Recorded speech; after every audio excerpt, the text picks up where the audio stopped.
Well, viewers, a special unexpected treat here. This is a 1948 Allard L2. It's a manufacturer probably most of you have never heard of, but they lasted from 1946 to 1958. Sidney Allard was a racing driver. He'd made cars before the war, and from the late 40s until the late 50s he made a selection of extremely unusual cars, all sorts of different names, all sorts of different types. Little thing called the Allard Clipper, which was a sort of economy car, right away through to four-seater tourers like this L2. This has a 3.6 litre V8 Ford engine from the V8 Pilot in it, and there's not much to it whatsoever. There's no boot. Obviously some rear lights have been added for safety at some point, and there's nowhere to put anything really. The glove box is a tiny thing there. If you want stuff, you've got to pile it on the rear seats like that, which looks a little bit less elegant, but there we go. 3-speed manual transmission in this. You can see the gear linkage is actually exposed in this car. Indicators are on the top of the steering column. Apparently you can do 85 miles an hour in one of these. Having been a passenger in this, I haven't requested to drive this actually, because I can't get insurance to this car, but it's scary enough being a passenger. There's nothing to hold on to at all. There's no grab handle, and if you were to sort of crash, your knees are right up against the dash, so that's not very good. But there we go. Let's get this to there. Make sure your door's shut before you go out, because that's the only thing holding you in. No seat belts or anything like that. No rev counter or anything like that. Nothing really, apart from a fuel gauge, water temperature, oil temperature, and ammeter, and a bit of big speedo in the middle. That's literally what you get. It's not a lot at all. Sort of unusual looking thing, a very unusual car. I don't think there's anything else that I've ever seen that's quite like this. We might have to move this actually, because sort of in the way here. Okay, that van's gone, that's it. We'll continue. Hopefully won't be interrupted by anything else. So yeah, just a very peculiar setup here with a Ford Pilot chassis, and then this sort of alloy body over the top. I think it's like a wooden frame as parts of this. It means that actually, if you wanted to build different bodies to the car, you know, you've got this sort of J1, J2, K1, K2, and then the Safari and things like that. You could make different bodies for this, separate chassis of course, but just something you don't see. And you know, I don't really know much about the company, I don't know much about this car really at all, but it's just very, very striking. If I just open the door and sort of take a seat inside here, see the doors, you just got to hold that and make sure it doesn't close on you, which I can do. There we go. Thank you, Bill. Enormous steering wheel, of course. No power steering in this. Got to make sure you're in properly. There we go. Not the most secure doors in the world. Yeah, indicators on here. Separate sort of mirrors on either side. You've got to be quite friendly with your passenger, because it's not the widest car in the world. We've got things like the choke control is here. There is starter there. You can see what the gear lever moves around. Actually, the whole linkage moves around. Handbrake is there, which is absolutely ridiculous. But when you've got no seat belts, I don't suppose it matters. It's not the most ergonomic car. The pedals are right the way over here.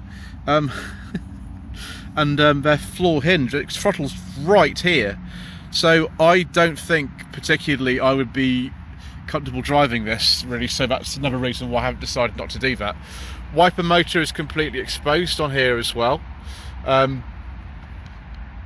Yeah, it's one of these cars that just came from a company, rather like Healey really, and not Austin Healey and things like the Nash Healey and Silverstone and things like that. Just after the war, you know, so many little companies were being set up by really enthusiastic people like Donald Healey, like Sidney Allard, to make cars, and they didn't have really any rules what they wanted to do, and so that's why there's just so many of them. How this thing survived well over 70 years, I don't know, but somehow it has, and I'm very grateful.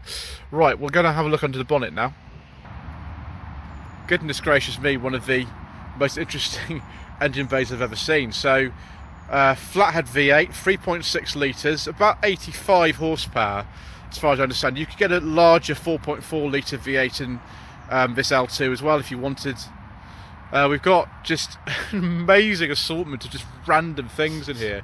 When we parked up earlier on, that thing in the middle there, the sort of oil vapour was coming out of there, which apparently is normal, which is a bit scary, but there we go. Radiator at the front. Apparently these, I did ask about these flathead V8 engines, apparently they're very, very reliable engines actually. Obviously designed for the V8 Pilot rather than one of these, but most Allard models, as far as I know, used this engine, or variants of it. So yeah, there we go. There's some little plaque there, 71L, chassis number 509. Didn't make too many cars really. Fuel filters there, all sort of exposed. Americans call this a flathead V8. It's also known as a side valve V8. You can see that the valves are kind of not in the usual place you expect at all. It's a very different design of engine from an overhead valve, overhead camshaft engine. This grille is unusual. I think most of the Allards that they made did look like this from the front at least. There were some sort of variations, the racing ones, and then the big Safari model, which is in state and things like that. I think the Safari is the one I know the best, and then the Clipper, which is the economy car, like right towards the end of the Allard company's life. But yes, you know, it's just turning up at a show like this, not only will no one have ever heard of the car, they'll never heard of the manufacturer. We're going to go out now and we're going to have a little drive. We're going to do a Bill drive, and you know, we'll see what it's like. I'll just be holding on for dear life. So the wind noise is quite bad. Also, this is a very, very loud car. See, Bill's working with steering there. 3-speed gearbox, all synchromesh with 3 speeds. So about kind of 85 horsepower or so from this Ford V8 engine. One thing I don't like about this car is not only my knees like right here, it's also we haven't got any grab handles at all. It's a bit scary if you're a passenger. I don't know what it's like in driving it. Also, we got all-round drum brakes, which aren't probably the best. This is another reason why I'm not driving. But yeah, it's the sort of thing actually on a day like today, we feel like you feel like some kind of proper eccentric driving around on a day like today in a car like this, because of the weather, all sort of exposed. We're very blessed today actually that it's not raining. It's a little bit cold. It's December. Of course, if you want your fun to be MOT and tax exempt, and this is an option for you. These days, these cars are actually worth a fair bit of money, actually. It's pretty hard to value them exactly rather than having a specialist come and see your car. But in America, they're worth quite a lot of money. I don't know why particularly the Americans would like something like this, but maybe it's the sort of robust and kind of familiar mechanicals and the look of the car. Well, there we go. Got to be careful. That's second gear. You can pull away if you want to in third. It doesn't really matter particularly. Yes. Right, it's going to get loud now, viewers. We're in top gear. We're doing 40 miles an hour. It doesn't actually feel like 40. It feels about like 100 miles an hour. But there we go. I think we'll stop now, viewers, because that's a bit crazy.